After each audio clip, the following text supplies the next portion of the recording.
días, muy bienvenidos a Economía para Todos. Hoy es sábado 5 de julio y esperamos una carta de Trump, pero cuando la recibamos ya se la comentaremos. No creo que sea de amor como la de Sánchez, ni nada por el estilo, pero bueno, no lo sabemos. Lo que sí sabemos es que tenemos un gobierno que lleva 2 años sin presupuesto y sigue gastando, sigue récord de recaudación, nos asfixia, nos infla y también se endeuda. O sea, dices, ¿cómo?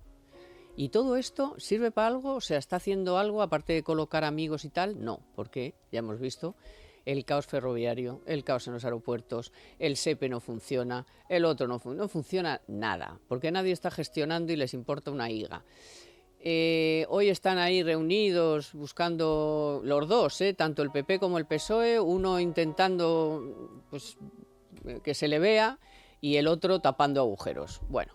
El caso es que, mientras tanto, las economías de los hogares se están endeudando. Ha crecido un 200% las necesidades de financiación de los hogares para mantener lo mínimo.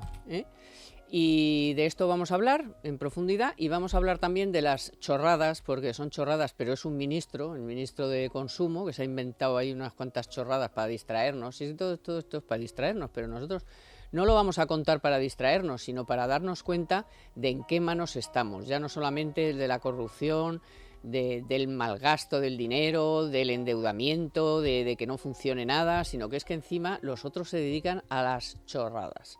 Para distraernos, supongo, será, no sé. Bueno, vamos con todo esto y más cosas, Economía para Todos con Carmen Tomás.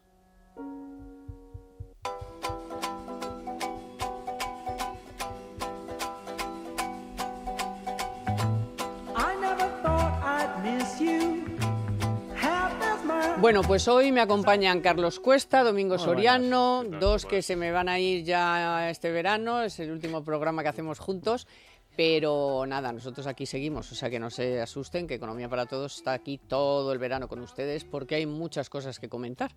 Por ejemplo, esta semana hemos conocido las cuentas del reino, digamos, ¿no? Que cómo van las cuentas del reino. No sé qué cuentas porque hace 2 años que no tienen cuentas, pero es igual, ellos hacen las cuentas. Por supuesto, le echan la culpa a la Dana y todo eso. Dana, que es dinero que no han mandado a Valencia, pero ellos lo cuentan. Igual que cuentan los fondos europeos para el crecimiento del PIB, aunque no sepamos dónde están ni nada que se le parezca. El problema es cuando te salen las cifras del paro, cuando te salen las cifras de cómo se endeudan las familias para poder tirar. ¿Cómo encima de lo que estás recaudando le vas a meter un rejón a los que cobran el SMI, sean parados, pensionistas o medio pensionistas?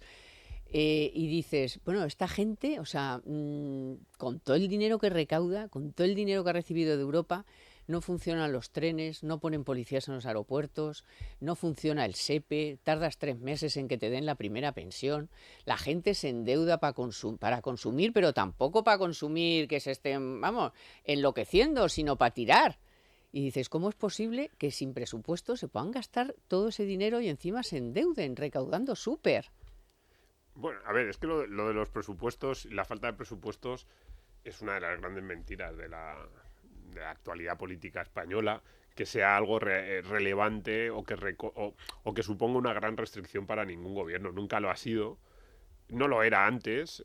Yo recuerdo al ministro Montoro que también en septiembre, en octubre se ponía muy serio, ¿no? Es que si no hay presupuestos vamos a tener que hacer unas medidas contundentes, y luego ibas en febrero cuando no tenía presupuestos, que le pasó varios años, y le decían, ministro, ¿pero qué ha pasado? Y entonces se reía. Y dije, bueno, en realidad tampoco es para tanto, pues tienen medidas alternativas. De hecho, yo soy bastante favorable que no haya presupuestos en general, porque donde sí que les pone algunas restricciones que les hace bastante más complicado, lo pueden hacer, pero es más complicado subir impuestos. Pero en la parte del gasto no ha habido ningún gobierno que haya tenido ninguna limitación, implica alguna complicación burocrática más, pero no hay, o sea, en la cuestión de fondo los gobiernos no tienen una limitación real por el hecho que no haya sé, aquí con no deflactarnos la tarifa ya todos los años, ¿cuánto sacan?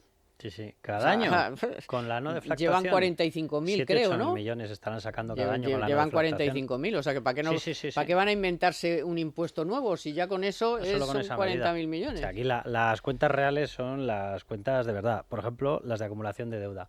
200 millones de endeudamiento por día. Cada día que pasa, 200 millones de endeudamiento de deuda pública. Y lo que decía Domingo, dice, ¿para eso necesitan presupuesto? No, si eso lo siguen haciendo, les da olímpicamente lo mismo. Y el dato también de saqueo fiscal también se puede actualizar ya con los últimos informes mensuales de la agencia tributaria. En lo que llevamos acumulado de año ya han subido otros 17.000 millones en recaudación, a sumar a los 140.000 en impuestos más cotizaciones, o sea que estamos ya cerca de los 160.000 millones de euros de subida fiscal, de saqueo fiscal. 160.000 millones, para que la gente se haga una idea, cuando llegó Pedro Sánchez un IRPF eran 82.000. O sea que si cuando llegó Pedro Sánchez teníamos un IRPF, en estos momentos pagamos el equivalente a 3 IRPFs. Es una locura, es una locura. Sí, y un momento, es que esto es muy importante, lo de la no deflactación, porque es la gran subida de impuestos de los últimos 20 años, probablemente sea esta. Porque además, muchas veces a los economistas, o a los que hablamos así en los medios, se nos dice, oye, pero tenemos que ver, vamos a hablar con cierto rigor. Pues vamos a aplicarlo a la parte del gobierno. Ellos hablan con rigor mortis. Esto es súper rigor. No, porque, pero es que el gobierno, en muchas de las otras cuentas que saca, hace, como es lógico, pues en crecimiento del PIB, o en crecimiento de indicador que sea, siempre es el tema en términos reales, quitando la inflación, porque no tendría sentido decir, oye, ¿cuánto ha crecido el PIB nominal si tienes una inflación? Eso sí. Pero sin embargo, de repente, para el IRPF, no, nosotros no estamos subiendo los impuestos, no ha habido ninguna subida de impuestos a la clase media trabajadora, como está todo el día diciendo María Jesús Montero. ¿Cómo que no? Es decir, no deflactar, no ajustar la tarifa del IRPF a las condiciones cambiantes de una inflación que ha habido en los últimos 4 años muy elevada, supone la mayor subida de impuestos que ha habido probablemente en la democracia española. Y además sin piedad de ingresos, o sea, esto es a todo el mundo. Además, esta gente que habla de rigor, que a mí me entra la risa floja, o sea, por rigor, si tú tienes un elemento que te resta poder adquisitivo, no puede repercutir en los impuestos. Los impuestos se cobran por el incremento de riqueza. ¿La inflación te incrementa la riqueza o te quita riqueza? Pues si te quita riqueza, ¿cómo vas a cobrar un impuesto sobre una pérdida de riqueza? Es una auténtica aberración, lo digo porque es que argumentan el rigor y dice, chicos, yo no sé exactamente qué es lo que habéis leído en vuestra vida, pero no hay medida más antitécnica tributaria real que lo que puede ser una no deflactación de impuestos, ¿es así? ¿Y qué os parece cuando ya, claro, lo del cohete y todo esto, ya es que a mí nos da la risa, ¿no? Pero es que van saliendo datos, aparte del paro, que luego lo comentaremos, que es que ya, o sea, el desempleo oculto está por el 41%, o sea, el desempleo oculto, quiero decir que es que ya los parados se cuentan por millones. Pero es que el hecho de que todo vaya fenomenal, pero las familias tengan unas necesidades de financiación para cubrir sus gastos que han crecido un 200%, o sea que es que han pasado de 6.800 millones vienen de 2.200, y el hecho de que todavía crean que a los parados, a los del SMI y a los pensionistas que cobren como el salario mínimo les vayan a hacer tributar, o sea, es que es una voracidad que no tiene nombre, o sea, es un infierno absoluto. Me ha ocurrido una cosa con el dato de paro, aunque lo comentemos luego, pero por llevarlo a este asunto, con el dato de paro, la última estimación de fijos discontinuos que están mano sobre mano, es decir, que realmente tendrían que estar computados como parados, oscila en torno a los 650.000. Y dirá la gente, bueno, es menos que los 812.000, ya, pero es que estamos en mes de contratación veraniega. El fijo discontinuo se suponía que tenía un truco, uno era la manipulación estadística, el otro era que te quedabas con una persona contratada y no le reactivabas hasta que no llegaba el momento. El gran momento de contratación de esos 800 y pico mil tendría que haber sido ahora. Pues la grandísima bajada, lo digo con toda la ironía, ha sido de 812.000 a 650.000. Es decir, hay 650.000 personas que no están incluidas en la estadística que aunque llegue la etapa de verano, no los contratan. Ya no los contratan. O sea, que es a lo que tú estás aludiendo. O sea, España ha entrado en una posición de parón. Vamos a dejarnos de historias. Se reactiva con deuda, se reactiva con cobro de impuestos que te los reintroducen como gasto público a través del PIB y con ese gasto público. Pero la actividad privada está perdiendo fuelle, clarísimamente. Sí, y en términos per cápita y en términos que es más importante, renta disponible a las familias o a los asalariados, estamos peor que en 2018 en la mayoría de las métricas, incluso peor que hace 20 años, peor que en 2007 y 2008. Es una sensación de estancamiento. El otro día el estudio que sacó Funcas de renta disponible real de las familias después del pago de impuestos, es que estamos en el 96, si tomamos 2008 como base 100, ahora mismo estamos en 96. 4% menos renta media disponible real de las familias después del pago del IRPF ahora que en 2008, justo en el momento en que estallaba la crisis. Es dramático, porque claro, luego dices, ¿por qué entonces ese cohete y en las calles no parece que haya especial alegría o especial entusiasmo hacia el gobierno, tampoco hacia la parte económica del gobierno, por mucho que presuman? Porque es que, claro, si tú además a esa renta disponible, que es tus ingresos menos los impuestos que pagas, le sumas la carestía en algunos ámbitos de la vida, básicamente la cesta de la compra, con cómo se ha incrementado en los últimos años, más los problemas para el acceso a la vivienda, los precios de la vivienda, pues tienes que mucha gente, una vez que paga eso, lo fundamental, lo que le queda de renta, es decir, para mis gastos, para el resto, es bastante menos de lo que tenía hace 7, 8 años e incluso menos de lo que tenía hace 17, 18. Y claro, no hay una sensación real de mejora en el bienestar porque es que se lo está comiendo todo. Inflación, impuestos y ahora también la vivienda. Bueno, y si no, pues pues tiro de la tarjeta, pido uno de estos de los 300 euros, de los 500 euros, de ahí pues que se estén financiando, o sea, estén cubriendo gastos a deuda. A deuda. O sea, porque los ingresos no le dan. Entonces, eso o sea, no O sea, puede pues ser. para el gobierno esto es una especie de paraíso. Uno, porque te arrebata una cantidad brutal y lo ha incrementado de una forma absolutamente exagerada el saqueo fiscal, con lo cual tiene para sus compras de separatistas, para sus pagos de determinadas prebendas, etcétera. Para ellos de maravilla, para disparar el gasto corriente de todos los ministerios, para ellos es un chollo. Dos, tú pasas a tener menos poder adquisitivo. Como tienes menos poder adquisitivo, tienes mucha menos libertad de elegir. Como tienes menos libertad de elegir, acabas dependiendo del gobierno. Tres, de esa manera vuelve a justificar programas de gasto, porque como tú estás pobre, porque te lo he quitado yo, pasas a depender de mi vivienda social, de mi beca, es decir, está fraguando el esquema perfecto para un socialista, que es que tú pases a depender de él. El pequeño problema es que por el camino se lleva por delante la riqueza de todos los españoles. Vale, y encima el caos total. O sea, ya hoy también salía el dato de cuánta financiación necesitan las carreteras, que hace no sé cuántos años. ¿Y los trenes? Bueno, los trenes, pero ya las carreteras, los aeropuertos, o sea, el SEPE, el que te las oficinas de la Seguridad Social, o sea, un caos total. Bueno, vamos a hacer aquí un paréntesis porque vamos a hablar con Bancamar, que ya saben que es el banco más solvente de España, y hoy vamos a hablar... algunos días hemos hablado de ello, pero yo creo que es interesante en los momentos en los que vivimos conocer la opinión de un especialista en darnos consejos sobre qué hacer pues con esos muchos o pocos ahorros que cada uno ha podido hacer. Y para eso nos acompaña Luis Ruiz. Muy buenas tardes, don Luis. Hola, muy buenas tardes. Es director de la Unidad de Marketing Global y Experiencia Cliente de Bancamar. Y la pregunta es muy del momento, o sea, para los que están muy digitalizados, que no es mi caso, pero bueno, es lógico, es verdad que estamos en un escenario de transformación digital y que, bueno, pues estoy convencida de que Bancamar tiene alternativas que dar a sus clientes que tengan este perfil, que es más digital, que yo creo que hoy, pues quitando a unos cuantos ya que estamos más mayores, en general todo el mundo está muy digitalizado. Entonces, cuéntenos, don Luis, ¿qué les aconsejan a estos clientes? Sí, pues para estos clientes, Bancamar fuimos pioneros en digitalizar el modelo de banca privada. Para esos ahorradores e inversores, y lo hicimos a través de Avantio. ¿Qué es Avantio? Avantio es una plataforma de inversión muy completa que nos permite ser líderes en tecnología y asesoramiento. Pues para estos ahorradores, que lo que buscan es un servicio más tecnológico, esa mayor autonomía que les permite gestionar sus inversiones en remoto y bueno, no solo es que estos ahorradores accedan a una banca online y a unas herramientas para invertir muy potentes, sino lo más relevante es que cuentan con el asesoramiento experto y personalizado de Bancamar, que es lo que nos distingue. Por resumirlo, pues agilidad, autonomía y toda la experiencia de Bancamar para que consigan sus metas financieras.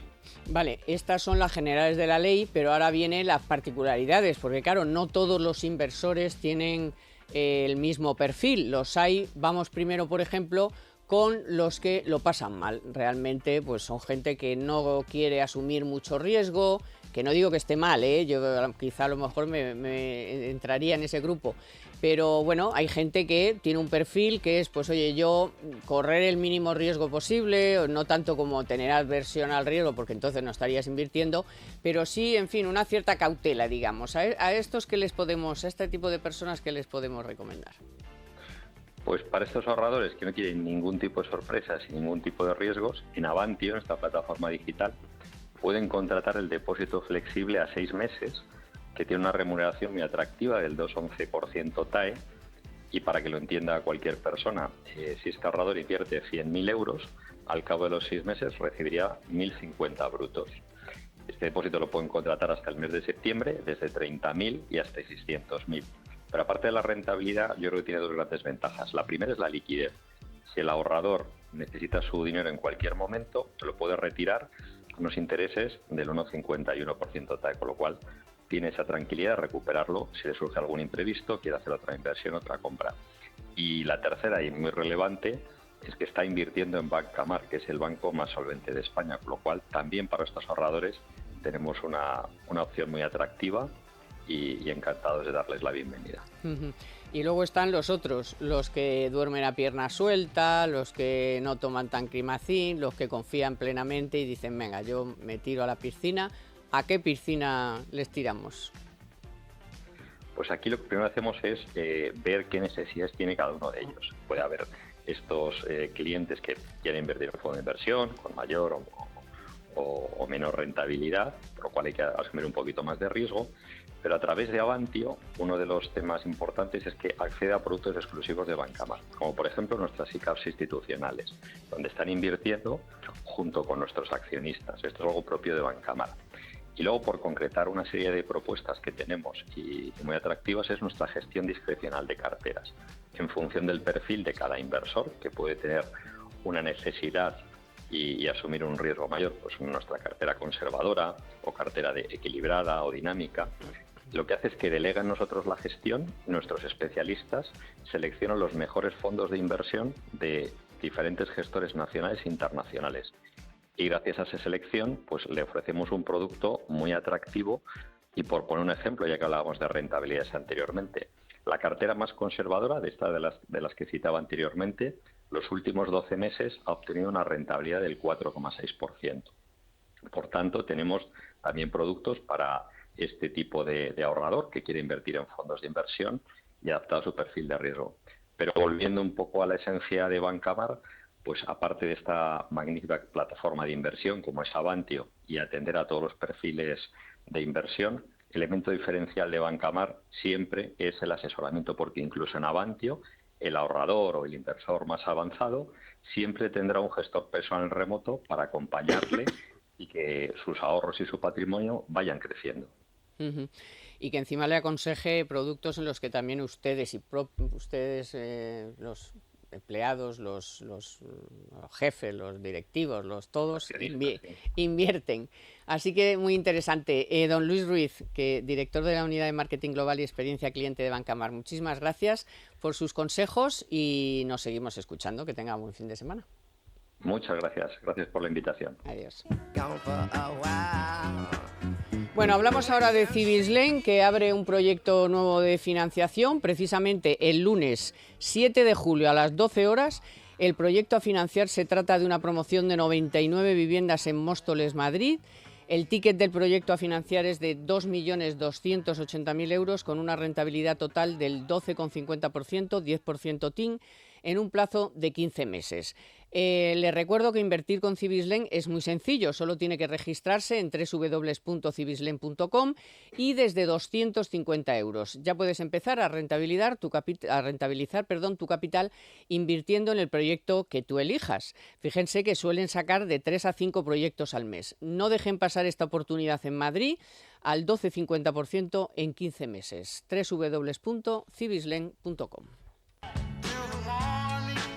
Bueno, nos habíamos quedado en que íbamos a comentar algún dato del paro que ya empieza a ser tremebundo y luego a mí me parece increíble por la rapiña ya que supone que a pensionistas y parados y a otros que cobran el salario mínimo, estamos hablando del salario mínimo interprofesional, que a ellos les parece tan, ¿no?, que hay que cuidarlo tanto y bueno, es que era fundamental subir el salario mínimo, todo lo que lo han subido todos estos años, que es discutible, pero a ellos les parecía súper interesante y ahora les queréis que tributen y llevaros una parte bastante importante de ese salario mínimo, o sea, ¿qué me está contando? Sí, a ver, sobre esto del salario mínimo, una de las pocas cosas que ha dicho ciertas este gobierno es que el salario mínimo era clase media en España. Y es verdad, cada vez es más. Breve será única. Eso lo dijo uno de Sumar, sí. Claro. La cara. Entonces, es verdad que cada vez más el salario mínimo empieza a ser el medio. Cercano. Pero, nunca lo va a ser, pero es cercano, cada vez está media. más. Cada vez el salario mínimo está más cerca de lo que gana el trabajador medio, o más que el medio, el que está en la mediana, que es la idea un poco que muchos tienen, ese que está en el 50% de distribución, sí que está cada vez más cerca de lo que es ese salario mínimo.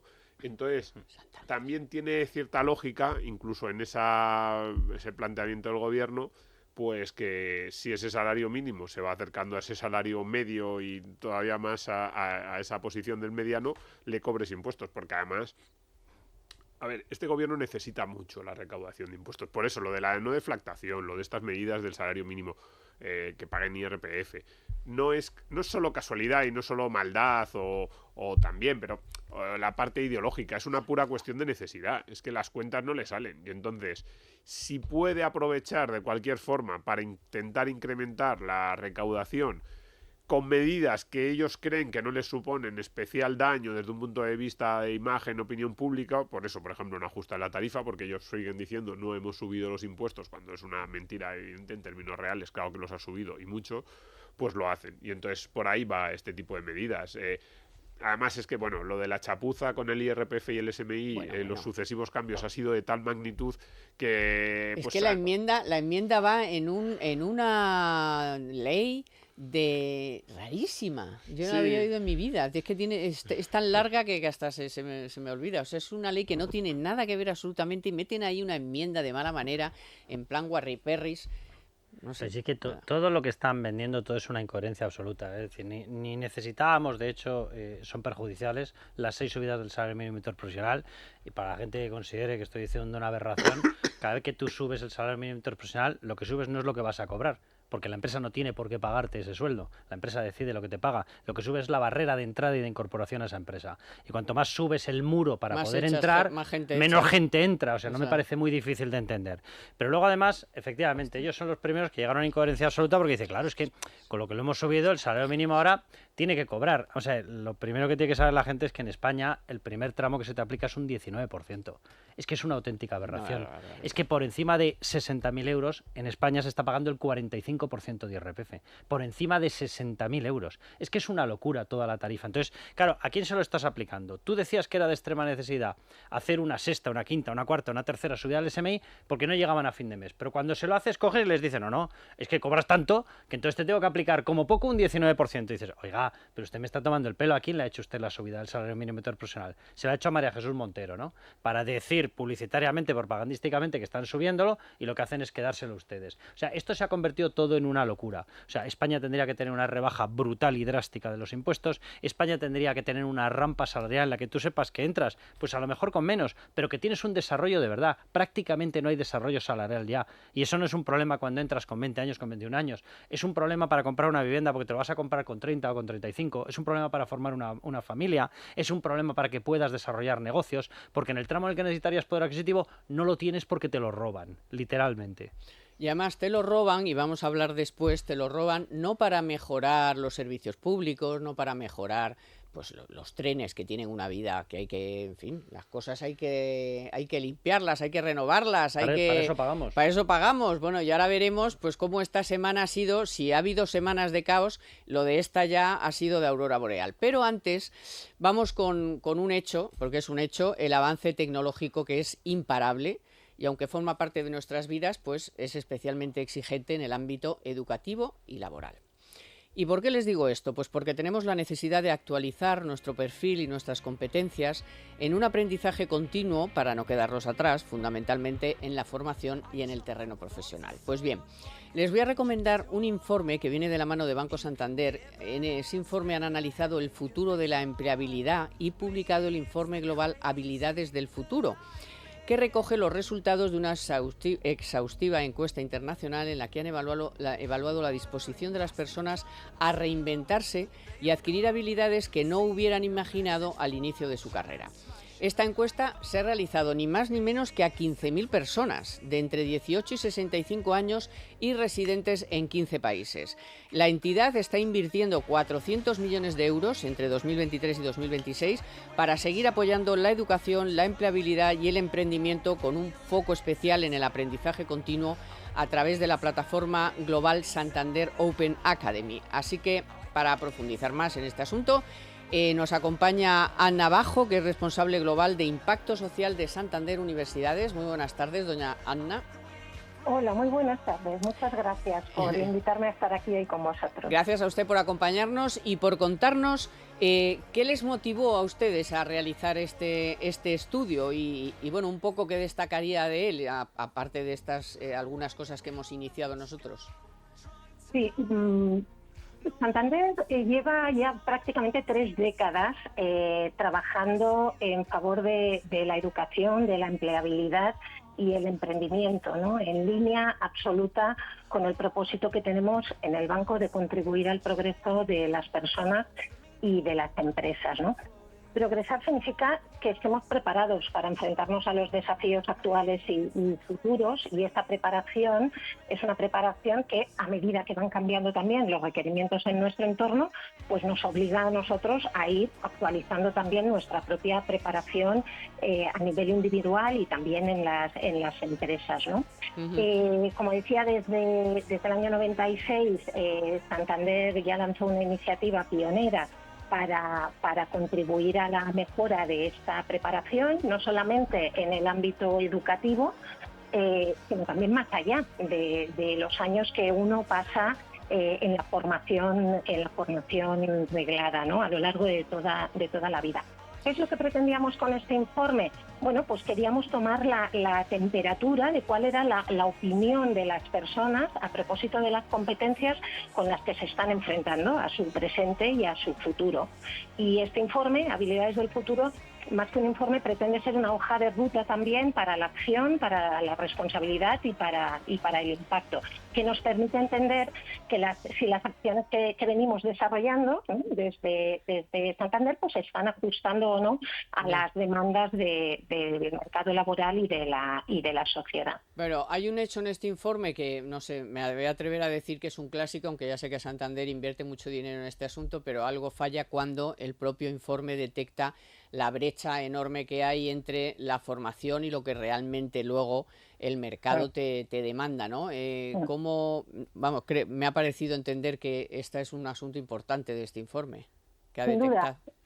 Sin duda, una cosa destacada, no solamente en este informe, sino en muchos informes, e incluso la Unión Europea tiene todo un plan de acción, ¿no?, para tratar de reducir esa brecha entre las competencias de las que disponemos las personas y las competencias que se nos están demandando en el mercado laboral. Es cierto que el sistema educativo necesita acelerar el paso el ritmo de adaptación a estas demandas, ¿no? A día de hoy es un proceso lento. En el mismo informe, el 38%, antes diría, el 60% de las personas que han participado en el informe sí que valoran positivamente, en el sentido de que creen que fue útil la preparación que recibieron antes de entrar en el mercado laboral, pero que no fue suficiente. Fue útil, pero no fue suficiente para prepararles completamente para este mercado laboral, ¿no? Efectivamente, el gap existe y tenemos que trabajar todos para ayudar a cerrar ese gap. El sistema educativo tiene que encontrar fórmulas para ser más flexible, no solamente en adaptar los programas educativos formales, las titulaciones, sino también para encontrar otros formatos que ofrecer a la población para que también se puedan formar. No todo el mundo va a pasar por la universidad, y no todos, aun habiendo pasado por la universidad, nos vamos a poder permitir el lujo, ya no en tiempos, no solo en dinero, sino también en tiempo, de volver a las aulas, con lo cual hay que encontrar fórmulas más fáciles para acercar, para reducir este gap. Una cosa llamativa de este informe, aunque lo venimos escuchando a mucha gente, es el miedo que la gente tiene a perder el empleo por la llegada de la inteligencia artificial. ¿Cómo resolverían ustedes este asunto? Bueno, nosotros desde Santander, como le decía, venimos trabajando desde hace muchos años, incluso de la mano de universidades, que entendemos que es donde se genera buena parte del conocimiento, para acercarlo a las personas, como decimos, con distintos formatos, ¿no? Para reducir los principales retos que hacen que la gente no se pueda formar. Una de las cosas que la gente entiende hoy en día que necesita acelerar su formación, como bien indica, es la inteligencia artificial. La gente sabe que los puestos de trabajo van cambiando y que la disrupción de la inteligencia artificial está siendo mayúscula y está haciendo que, bueno, pues que necesitemos unas competencias que hasta ahora no habíamos recibido. ¿Qué es lo que hacemos nosotros? Nosotros, en ese ejercicio o en esas alianzas que establecemos con distintos partners académicos para encontrar otras fórmulas de acercar el conocimiento a las personas y ofrecérselo de manera gratuita a través de nuestra plataforma de Santander Open Academy, hemos aumentado significativamente también la oferta formativa en este campo, porque es un campo que necesitan las empresas, que necesita nuestra sociedad y para el que, desgraciadamente, necesitamos todavía muchísima formación, ¿no?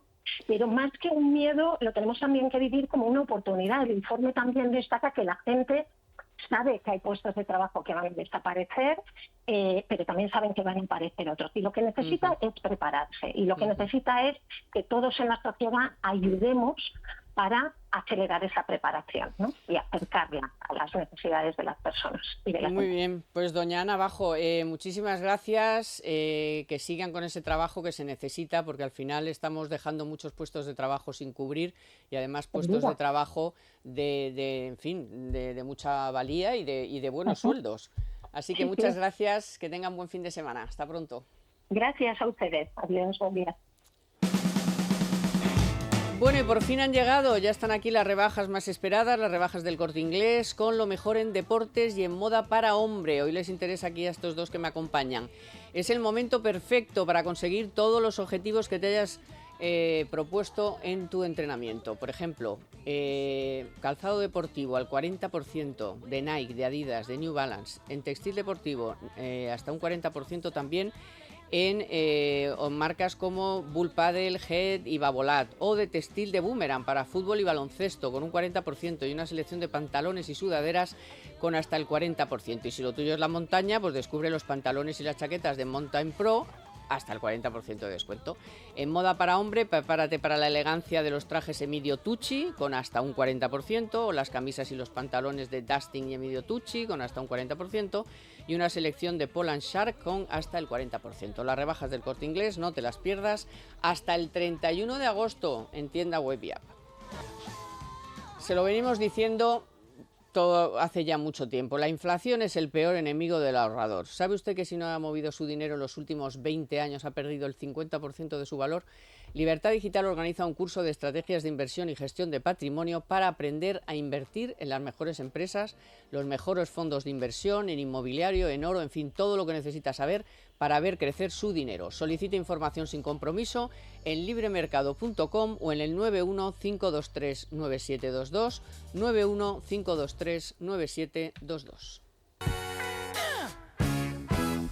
Bueno, lo de esta semana ha sido una auténtica vergüenza, no solamente por lo que ha pasado, la cantidad de gente afectada, lo que vemos que es un caos tremendo, que ahí nadie está gestionando nada, sino que es que encima tenemos que aguantar las versiones que nos dan, las mentiras que nos meten.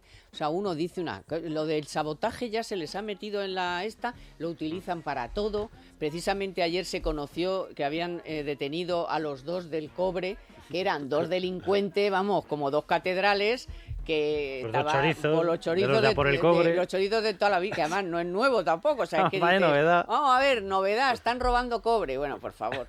Pero es que con lo de la policía en el aeropuerto nos dijeron primero que era un fallo informático, luego que faltaban policías, luego que no faltaban, luego que ya no era un fallo informático, o sea, por favor, luego lo de los trenes, que la culpa la tiene el francés. Ah, no, pero el francés dice que él no tiene la culpa de nada. Bueno, pues sí, pero sí la tiene, o sea, Pero por favor, nos toman por Mira, idiotas. espera, que te sumo la última. O por ¿eh? gilipollas, como decía el alcalde. Leo tal cual. El Instituto Cervantes pierde la enseñanza del español en la UE y lo hará un instituto belga porque tiene más calidad. Ah, qué bien. Esto es la administración española. El O sea, Cervantes. pero por amor de Dios, ya ni el español vamos a enseñar, lo van a enseñar los belgas, porque lo enseñan mejor. Pero exactamente quién está al mando de esto. Madre La mía. respuesta es obvia. Pedro Sánchez con Koldo, Ábalos, etcétera. Madre A mí, mía, desde madre el mía. inicio, fíjate, en el tema de los trenes, me dijeron que aquel famoso escándalo de los trenes que no entraban por los túneles de Cantabria y de Asturias, y me lo dijeron desde el inicio. Carlos, pasó por las manos de ellos ya. Pues esto es el resumen. Nosotros hemos publicado en Libertad Digital desde mails internos de Adif en los que hablaba una de las personas de la capa directiva, enviándoselo a una de las personas que está imputado, Miso Miranda, y diciéndole, tengo 785 efectivos, personas, en términos de recursos humanos, que los tengo fuera del presupuesto. O me decís qué hago con ellos o no sé qué hacer con esto y es gravísimo. 785. Esa era la cifra que él daba. O sea, esto es brutal. Hemos llenado la administración de gente que ni quiere ni sabe. Ni quiere dedicarse a España, ni sabe dedicarse a nada. Y así funcionan las cosas. Es una auténtica barbaridad lo que está pasando. Y da lo mismo, puedes ir desde el Instituto Cervantes y sigue pasando. Sí. Y venga, los aeropuertos, da lo mismo, los trenes, da lo mismo, la seguridad social, da lo mismo. Da igual todo. Todo. El SEPE, las carreteras. Yo esto es lo que más casi le echo en cara al gobierno. Sí. Los servicios. Lo de los trenes. En concreto lo de los trenes. Lo de los trenes. Sí, porque cada uno tenemos nuestros caprichos. Exacto. Y el mío es el tren porque me parece el medio de... Me ha parecido ya, casi tenemos que empezar a hablar en pasado, el medio de transporte más, no sé cómo decirlo, más amigable, más... me parece el más cómodo. Encima, lo sabe en España, pues en ocasiones podemos discutir si ha sido rentable o no todas las líneas, pero la verdad es que te acercan desde Madrid, por lo menos, pues tienes llegada muy rápida a muchas ciudades de España de una forma muy cómoda, muy sencilla, sin muchas de las incomodidades que tiene, por ejemplo, el avión, de ir a pasar los controles, todas las complicaciones. Y siempre ha sido extremadamente fiable. Fíjate que esto, con gobiernos de uno y otro lado, los trenes se mantenían. Habrá algún extremeño que diga, aquí no, es verdad que ha habido siempre alguna línea pues que funcionaba peor. Yo, por ejemplo, soy de Almería, también los que me escuchen desde Almería dirán, cuidado que la línea de Almería ha sido tela marinera o Galicia, siempre. O los extremeños, pero bueno. Pero, más allá de excepciones, en general, los trenes en España eran fiables y de muy buena calidad. De hecho, muchos extranjeros, cuando venían a España, les llamaba la atención la calidad de nuestras infraestructuras, los trenes, los aviones, los aeropuertos, que había demasiados, pero bueno, por lo menos eran buenos. Y está dejando de ser así. Y hay dos derivadas que para mí son muy importantes. La primera son las excusas. Ponen excusas que también les señalan a ellos. Es decir, supongamos que fuera verdad lo del sabotaje, o que los trenes han parado porque alguien se ha puesto a robar cobre. ¿Porque era cobre contra el gobierno o porque era robar cobre para llevárselo a su casa? Por la razón que fuera. Oiga, que es que eso también le compete a usted. Claro. Usted no es el gobierno, usted no maneja el Ministerio del Interior, usted no maneja... usted debería tener previsto, evidentemente, un gobierno serio no solo debe tener prevista la infraestructura si todo sale bien, sino tiene que también tener previsto medidas para que no te roben el cobre, medidas para que no te saboteen las infraestructuras críticas. Es como lo del apagón. Cuando ocurrió lo del apagón dijeron, no, es que a lo mejor nos han saboteado desde fuera. Oiga, que eso no es una excusa para el gobierno. O sea, eso puede ser la explicación de lo que ha ocurrido. Lo que ha ocurrido es que todo se ha iniciado con un ataque de unos bots rusos que querían, que luego hemos visto que tampoco era cierto, pero mentira, supongamos que fuera, todo. supongamos que hubiera sido cierto como lo del sabotaje. No es una excusa válida para el gobierno, porque una de las claves que debe tener el gobierno es preparado para circunstancias normales y preparado para afrontar circunstancias excepcionales o ataques desde fuera o posibles, pues... Le han atacado usted en 10 minutos, tiene que ser saber por qué ha pasado y solucionarlo. Claro, y no puedes estar permanentemente a pensar de si te van a robar el cobre. Y luego otra cosa, lo de los aeropuertos, dices, oye, ¿qué ha pasado el 1 y el 2? O sea, en primeros de julio. Dice, claro, es que había muchos vuelos. En julio en España, ¿en serio? ¿Qué quiere usted? Qué novedad, ¿eh? Claro, o sea, es que es todo así, es todo como de infantil. Ahora, llevamos un trimestre en el que hemos demostrado a todo el planeta, que nuestro sistema eléctrico no es fiable, apagones, y además de forma reiterada, porque tuvimos el general y luego ha habido el de Canarias. Y el 17 casi uno general. Efectivamente. Hemos demostrado que nuestro sistema turístico se puede encontrar con barreras como que han decidido no poner la suficiente Policía Nacional en un aeropuerto porque se gastan el dinero en otras cosas, y hemos demostrado efectivamente que nuestro tejido ferroviario no es fiable para llegar a tiempo. O sea, pedazo de mensaje que hemos lanzado a toda la industria, a todas las empresas, y al sector turístico, efectivamente, y a la decisión de cualquier persona de dónde ubica su vivienda. tremenda. Es que, vamos a ver, que el tren de cercanías o la alta velocidad en estos momentos, y además principalmente por ellos, porque se han dedicado a bombardear la utilización privada de los coches, se ha convertido en un mecanismo necesario de trabajo y lo han destrozado, hasta el punto de que ya no te puede garantizar aquel famoso mensaje que te decían siempre en el AVE: si llega tarde tal y era muy poquito tiempo, se te devuelve el dinero. Ahora me parece que estamos en hora y media. ¿Cómo que hora y media? Por Dios. Yo cuando el ministro dijo, vamos a cambiar el tiempo, a ampliar el tiempo, digo, ya está. O sea, esto es un desastre. Es y el lo saben. Además, de que esto se ha ido es a un pique. desastre y lo saben. Sí, pero además es una señal muy clara de la política cortoplacista que se hace en España. ¿Cómo se hacen las infraestructuras en España? Y este gobierno es un ejemplo muy claro. Se hacen infraestructuras muy aparatosas en la inauguración. Además, es al contrario de cómo se debería hacer. Es muy aparatoso en la inauguración y luego muy poco mantenimiento, porque es como, bueno, eso ya veremos cuando se rompa, eso será dentro de 2-3 años que apechugue otro. Cuando debería ser al revés. Se deberían hacer inauguraciones más modestas, a lo mejor más poquito a poco, pero que fuera muchísimo más sostenible en el tiempo. Así es como lo hacen las empresas privadas. Las empresas privadas van al revés. Empiezan abriendo poco a poco. La primera planta que abren, cuando abren una nueva fábrica, es poco a poco y luego van ampliando según van teniendo, mejores resultados, van teniendo beneficios, van ampliando. Pues estos lo hacen al revés. En España esto lo hemos hecho mucho, también todos los gobiernos, pero este especialmente. Hago grandes infraestructuras con muchas fotos de ahora tengo una nueva línea que llega no sé dónde, el tiempo mínimo que va a llevar es esto, y dices, qué gran avance, lo rápido que vamos a ir entre estas dos ciudades, y luego eso sí, los 2 años empiezas a tener problemas graves porque no has planificado cómo haces el mantenimiento. Con la trama Coldo hemos descubierto otra forma de hacer infraestructuras, y es que el tío de la trama que tienes dentro te llama y te dice: oye, que me amplíes el presupuesto de mi obra, que te lo paso y me lo aceptas. Y un tal Coldo o un tal Sontes Cerdán le dice: venga, trae para acá. O sea, esa es la dinámica. O sea, yo no sé si esto será escalable, el tema de la trama. Cuidado porque toca 8 comunidades autónomas. Pero que tú veas que hay una dinámica en la cual no se estaban planificando y diseñando las infraestructuras por necesidades turísticas, de llegada de industria, de aviones, de llegada... Y de los se planificaba ciudadanos. Porque el empresario que estaba en la trama le decía al político corrupto, le decía: oye, que me amplíes la obra de donde estoy. ¿Por qué? Pues porque me resulta mucho más barato que hacer una obra nueva. Entonces, ya que me lo vas a pagar, me lo pagas ampliándome el gasto de la infraestructura en la que estaba. ¿Te computa como gasto en infraestructura? Sí. ¿Te duplica el gasto de la que tenías? Sí. ¿Hay más infraestructura? No. Te lo has gastado en nada. ¿De dónde ha salido el dinero? De nosotros. De eso no tenga la menor duda. Ya veremos si era todo para ellos o una parte para ellos y otra para el partido. Que eso y otra para ellos. Ya lo veremos. De momento, vamos con la noticia de la semana de Telefónica. En Economía para Todos, la noticia de la semana con Telefónica. Soriano seguro que ya la ha analizado, la ha escrito, ha hecho un vídeo, ha hecho una pizarra, ha hecho un de todo, pero en Economía para Todos se lo vamos a contar porque los jóvenes se van a ver obligados a retrasar su edad de jubilación hasta los 71 años si quieren mantener su nivel de vida.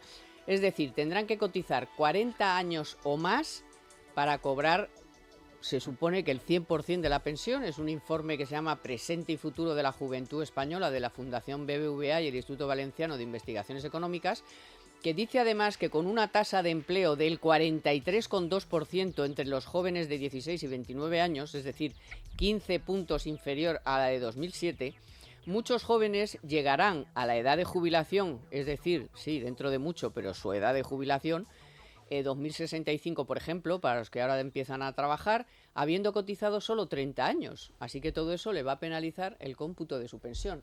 ¿Está haciendo alguien algo? Tampoco. Seguro que Domingo quiere decir algo. No, bueno, esto porque es lo de la... que se lo ha estudiado como vamos. Creo que sale mañana el artículo que iba a escribir sobre ¿ves? Esto. Así. Bueno, pues menos mal. Que... Hemos adelantado. Digo casi. Que sale mañana, pues lo he dejado ahí y yo creo que lo casi. vamos a sacar mañana. No, sobre este tema, esto lo que nos recuerda es lo de las quiebras de la seguridad social. Que siempre dicen, no, la seguridad social no quiebra, los informes catastrofistas no tienen razón. Este informe, que está bastante bien, de IBIE y de la Fundación BBVA, en realidad lo que dice son las sucesivas quiebras en las que entra la seguridad social, que nunca es una quiebra absoluta. Cuando yo digo la seguridad social quiebra, no quiere decir que vaya a volatilizarse o que vaya a desaparecer el organismo. Es que te van a dar menos dinero. Te dan menos y te exigen más. Claro. Entonces, claro, más años y menos eso es una pasta. quiebra. Eso, hombre, a ver. Está bajo rescate anual de más de 50.000 millones. Supuesto. O sea, quiebra es que con los ingresos tuyos naturales no consigues pagarlo. Exacto. Si le tienes que enchufar más de 50.000 millones en transferencias y préstamos que nunca acabas solicitando por parte del Estado, claro que ha quebrado ya. A ver, Está rescate rescatado, no va a Y si haber- cambia Tiene un las agujero de condiciones- más de 100.000 Claro. millones. Se llama agujero. Eso quiere decir que los gastos son mayores que Sí, los sí, ingresos sí. en 100.000 millones. Puto. Claro. Pero que además de eso tienes que cambiar constantemente las condiciones que tú les has Totalmente. prometido Para seguir a en tus esa, cotizantes. pero para seguir no, Sí, no, para- no para seguir con- solucionándolo. No, para seguir sino con ese agujero para seguir y para tapando. estar con esa inyección de 50.000 millones que le hace el Estado, para que solo sea eso, tienes Sí, que sí, cambiarle las condiciones. Entonces, claro, tú le dices al tipo, te había dicho que te iba a contar los últimos 15 años de tu vida laboral para el cálculo de la base. No, ahora son 25, no, ahora 29 y luego será toda la vida activa. laboral. Te había dicho que para cobrar el 100% de la pensión tenías que trabajar 35 años, tenías que tener 35 cotizados. Luego te pasa 37, luego 38, luego serán 40. Te había dicho que te ibas a poder jubilar a los 65, ahora a los 67, luego serán los 69, los 70. Te había dicho que te podías jubilar con jubilación anticipada con estas condiciones que eran unos recortes muy pequeños. Ahora, si te jubilas con jubilación anticipada, te recorto el 20 O sea, o el la 20 base- por ciento de la pensión, con lo cual, claro que son quiebras. Te había dado, cuando tú empezaste a trabajar, las condiciones con las que se suponía que cotizabas, ese salario diferido que nos dicen que es la pensión, eran estas, y ahora, para cobrar esa pensión, te pongo unas condiciones extraordinariamente exigentes, con lo cual eso es una quiebra, no es no cumplir las O sea, promesas teóricas que la te he base, hecho. la base para asegurar que no se ha producido ya esa quiebra es la misma que para asegurar que Grecia no quebró. ¿A Grecia se le hizo una inyección de dinero? Sí. ¿A la seguridad social? Sí, sí, todos los años. ¿Grecia mantuvo las prestaciones? No, las recortó. ¿La menudo seguridad social recorte. las ha mantenido? No, las ha recortado. Entonces, vamos a ver, si todos aceptamos que Grecia quebró, ¿por qué no tenemos que aceptar que efectivamente la seguridad social ha quebrado y está rescatada? Es que es exactamente igual. ¿Y por qué no hacemos algo que no sea ponerle parches? Porque es que aquí estamos hablando del año 2065. ¿Cuándo va a empezar alguien a hacer algo que no sea no decirle a la gente... Esconder la situación Claro, real. decirle a la gente desde ya, o sea, desde este momento, que sepan que vamos a potenciar el ahorro privado para el futuro porque no damos... ¿Cuánto es el máximo que con lo que tenemos se va a poder pagar el tal? ¿600 euros? Pues hasta ahí hemos Mira, llegado. necesitamos O sea, trabajar más y se está regulando trabajar menos. Necesitamos captar más empresas y les estamos bombardeando fiscalmente para poder captar menos. Necesitamos tener un sistema que nos permita ahorrar mucho más sobre nuestro sueldo y nos están bombardeando fiscalmente. No es que no se haga algo para apuntalarlo, se está haciendo todo lo contrario a lo que se necesita. Sí, y Bueno. sueldos más altos, que lo de los salarios, lo hemos hablado antes, renta disponible, pero es que está... Pero esa- también formación Sí, para sí. esos salarios. Que es Pero que el claro. otro día hemos leído Pero- que más de 150.000 puestos de trabajo relacionados con la tecnología, con las nuevas tecnologías, con la misma no sé qué, se quedan más libres. Sí, pero que es que, a ver, Y datos... mientras hay jóvenes que están en paro, yo sé, no todos no querrán trabajar, Pero- digo yo que alguno querrá trabajar Sí, y no pero tienen que- la formación. Pero que el salario mediano en España, el mediano, es decir, el que está en el 50% de la fila, de la lista, está en 24.000 euros. De hecho, menos, 23.000 y pico. Es decir, brutos. Si tú ganas 24.000 euros brutos en España, brutos, que alguien dirá, pero eso Sí, ¿cómo sí. va a ser un salario alto si estamos hablando No, y eso en que la neto, gente, mucha gente no sabe lo que es bruto. en Se neto- cree que se va a llevar los 24.000 en y claro, neto cuando son ve la unos- nómina... Se cree que es coldo, sí. son netos son 20, un poquito Uy, menos, menos. y en 14 pagas estamos hablando de 1.600 y poco más. Y 1.500 diría Y yo. decíamos antes el salario mínimo, pues eso, ese salario, con 24.000, que alguien que nos diga, pero si eso es una miseria, con eso no se puede vivir, eso estás en el 50% de la gente que más gana en España. Es que es dramático. Entonces, con eso decimos que pensiones, la sostenibilidad, las cuentas públicas, las infraestructuras, todo. ¿Cómo vas a tener un país del primer mundo con esos salarios? ¿Y cómo vas a tener salarios más altos si no incentivas la inversión, si no incentivas mejoras de productividad, si asfixias a empresas autónomas? Si es que no puede ser. Bueno, entonces. ¿y cómo vamos a tener un país si tenemos a una parte del gobierno en la corrupción total, o sea, chapoteando en el charco, Y a la otra también. y a la otra, Yo te y a la imagino, otra ¿dónde está? tapando, y a la otra tapando los agujeros y contándonos chorradas como las de estos tíos, con estas ocurrencias que dices, oye, pero ¿por qué no tienes un poco de dignidad y dejas el gobierno y dejas de hacer el ridículo y sobre todo dejas de reírte de nosotros? Que ahora vas a prohibir, siempre es prohibir. La publicidad en los vuelos cortos, la de combustibles fósiles, la de los vehículos diésel, bueno, y los de gasolina. Pero Y además luego, como hay tantos súper ricos en España, venga y dale con el impuesto a los súper ricos, que ojalá hubiera en España muchos súper ricos. Yo, sinceramente, que detrás de esto tengo el olfatillo de que va una nueva censura, que lo que quieren es recortar la inversión en medios de algunos de estos sectores. O sea, que es que encima de todo lo que está diciendo, que tienes toda la razón, encima a mí me huele a un tufazo a censura como la copa de un pino. Pero si vamos ya a la práctica esta de voy a prohibir. O sea, ¿se puede utilizar un coche diésel? Sí, entonces ¿por qué no se puede publicitar? Claro. Es que yo ya estoy hasta el moño. Se fabrican, sí, o sea, se venden, sí. Es de un cinismo. Dice, no, el tabaco le voy a prohibir. Oye, ¿quién tiene el monopolio fiscal del tabaco? Ah, el Estado. Pero, o sea, su cinismo no tiene límite, ¿no? O sea, era como la caja de Ábalos y Coldo. Aquello no tenía límite. Venga, da lo mismo el número de majaderías que digamos. O sea, si la venta de petróleo, hidrocarburos, etcétera, es una actividad lícita, ¿pero qué es esto de que se va a prohibir la publicidad? ¿Por qué? ¿Por qué? ¿Y los vuelos cortos? Pero Sí, pero yo ¿vuelos fíjate, cortos? yo ahí estoy con Carlos, lo dije, se lo decía el otro día. A mí me parece muy grave. Ha pasado más o menos desapercibido esta semana, pero a mí me parece muy grave. Pero yo lo leo mucho más en clave política que económica. Que está teledirigido. O sea, Vamos. desde hace años, además es una tendencia, desde hace años quitarles potenciales anunciantes, potenciales fuentes de ingresos a los medios de comunicación y subir la publicidad institucional. Exacto. Y entonces, ¿tú qué estás haciendo ahí? Haciendo que cada vez más medios de comunicación Dependan. tengan un porcentaje más alto que depende de ti. O, Y claro, o que no puedan sobrevivir y Sí, tengan sí, que sí, cerrar, depende, porque si sí, no les das no, publicidad, bueno, si unas le cosas quitas, sobreviven. pero si le quitas esta y no le das institucional, Sí, pues las dos cosas, las dos cosas. la empanadilla claro, está hecha. Pero, por lo tanto, ¿de quién pasa a depender el medio? De quien decide qué publicidad institucional te da. Con lo cual es una medida de control de medios. Y luego, oye, que tampoco nos vamos a hacer aquí de nuevas y vamos a aparecer todos que nos chupamos el dedo el mismo número de veces que Coldo al día. Vamos a ver, uno de los grandes anunciantes energéticos, ¿cuál es? Repsol. Claro. Ah, ¿y Repsol le cae bien o le cae mal al gobierno? Le fatal. cae de espanto. ¿Y Repsol qué es lo que hace? Decirte todas las barbaridades que están haciendo. Vale, pues mira, te doy un golpe a ti, oye, y de paso a los medios que reciben publicidad. O sea, esto es una medida teledirigida. Es una medida más de Pedro Sánchez al estilo suyo. Contra periodistas, contra jueces, contra fiscales. Es medida cloaquera, por lo que saben hacer. A ver cuándo ponen un impuesto ya a que la no cloaca. puedo hacer una ley o un decreto ley o un lo que sea, pues por la puerta de atrás, pues no sé, pues es muy probable que sea así lo que decís, pero claro, o sea, Es que censurar a los medios tiene muy mala prensa. muy mala prensa. Y en efectivamente. Europa a lo mejor tú censuras, tú cierras un medio y aparece Bueno. alguien en Europa y te dice algo. Pero si un medio tiene que cerrar porque ya no tiene suficiente publicidad, ¿cómo va a ser eso culpa tuya? Y todavía más, que yo creo que es lo que buscan más que el hecho de que cierren, si un medio que antes era extremadamente crítico contigo, ahora pasa a ser crítico pero un poquito menos, y tú dices, no, sigue siendo un medio de derecha y más o menos sí es crítico, pero ha rebajado bastantes niveles el peso de El su tonito, crítica, el sí. tono de la crítica, pues de repente, ¿cómo te van a decir algo a ti en Bruselas? ¿Y por qué la ha rebajado? Pues porque ahora no es todo, pero de repente el 20 o el 25% de sus ingresos depende de publicidad institucional.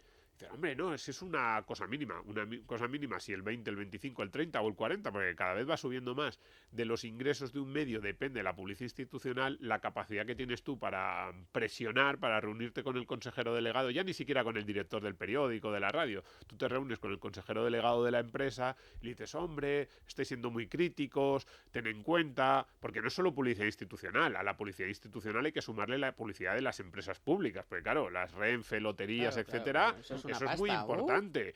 Y de repente, tú, una comida con el consejero delegado, un par de mensajitos bien puestos, y de repente el nuevo director de ese medio es menos crítico, y el medio sigue siendo más o menos de los críticos, pero ya no tanto. Eso es lo que se está buscando desde hace años, y este tipo de medidas yo estoy convencido que van en esa dirección. Mira, con el PSOE, el dicho clásico de piensa mal y acertarás, hay Sí, que reconvertirlo. sí, Es piensa sí. mal y te quedarás corto. Sí. Con el PSOE, o sea, lo que pienses que tiene utilidad, o sea, gestionar ni pajolera idea. Intentar ayudar a la captación de empresas, a la creación de empleo, ni idea ni ganas. Ahora, diseño de medidas para por la puerta de atrás voy a fastidiar a los pseudomedios porque así les ataco, porque no sé qué, de esas todas las que te pasen por la cabeza, todas. Y eso que están en un momento en el que, en fin, Sí, pero Sánchez se revolverá hasta el final. deberían ya, pero quiero decir que es que ya el argumentario, o sea, venir hoy a decirnos que van a echar al putero en cuanto se enteren, dice, pero es que todavía no los echabais. Bueno, yo mi frase... O sea, bueno, no los echabais, o sea, claro, es que sea esa una de las medidas y que nombren a una mujer, pero es que, madre mía, las declaraciones ayer de mujeres y hombres del PSOE resaltando que iba a ser una mujer, Sí. la secretaria de organización. Sí. Dice, pues yo sí soy esa mujer, digo, ¿Sabes pero quién es, hombre, no? me habrán nombrado por algo más que por ser mujer. ¿Y sabes quién es, no? Rebeca No, y Torró. encima Rebeca Que Torró. viene con la concesión de 7,5 millones en contratos a la principal empresa de la trama. Ya. Pequeño detalle, que como es mujer ya no tenemos que analizar lo que hace, ¿no? Sí, pues, Porque yo creo si que- no eres machista Sí, y fascista. claro, no te puedes meter con ella y por pseudomedio, eso y ha puesto a fango. una mujer, porque debe ser, porque todos ensalzaban que fuera por fin una mujer la que presidiera, la secretaria de organización, y luego como medida estrella contra la corrupción, que luego dicen que vamos a tomar otra, no sé qué otra, porque se supone que lleváis 7 años en el gobierno y que veníais a acabar con la corrupción, y resulta que estáis hasta arriba. Van a hacer una auditoría, Tomás. Sí, una auditoría. La mejor frase. Esa va a ser buenísima. La mejor auditoría, lo que publicó Miguel Ángel Pérez el otro día con el Tribunal de Cuentas, Ya. ahí tapando los crowdfunding y tal, o sea, es que de De verdad, las o sea, primarias de Sánchez. y que nos quieran vender hoy que lo más importante es echar al putero en cuanto te enteras y que una señora sea la secretaria de organización, así van a tirar. Bueno, dice Ahora, Carlos que sí, La mejor seguramente frase. que Domingo que también. Yo creo que, No, sí, sí, yo tira- creo que el tira- objetivo es tirar- llegar a 20, y casi todo el 2027 mundo. clarísimo. Tiran porque nos siguen robando y así tira y aguanta cualquiera. Pero la mejor frase que va a quedar para la posteridad de María Jesús Montero es su explicación de lo que es un amaño, un tráfico de influencias y una comisión ilegal. Hombre, hay obras en las cuales porque tú te pongas en contacto y porque pagues algo no tiene por qué ser ilegal. Ah, no, que va. Dices, ¿perdón? O sea, ¿perdón? ¿Pero de dónde salen? Bueno, luego lo mejoró. Dijo, no, hombre, Santos Cerdá era una persona que no tiene nada que ver con el Que PSOE. no era del PSOE, por eso, que no tiene nada que ver con Dices, el pero- PSOE. ¿no? dices, Sí. no, es infinita. O sea, Se no tiene mejoran a límite. sí mismos, no tienen límites. Bueno, en fin, pues hasta aquí hemos llegado.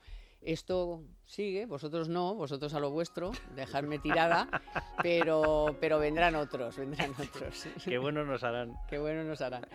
Vale, pues bueno, hoy ha estado en la realización Emma Ramírez, en la producción Naya Pertusa, gracias también compañeros de Libertad Digital Televisión, ya saben que a las 3 pueden ver el programa ya, en cuanto acabemos aquí.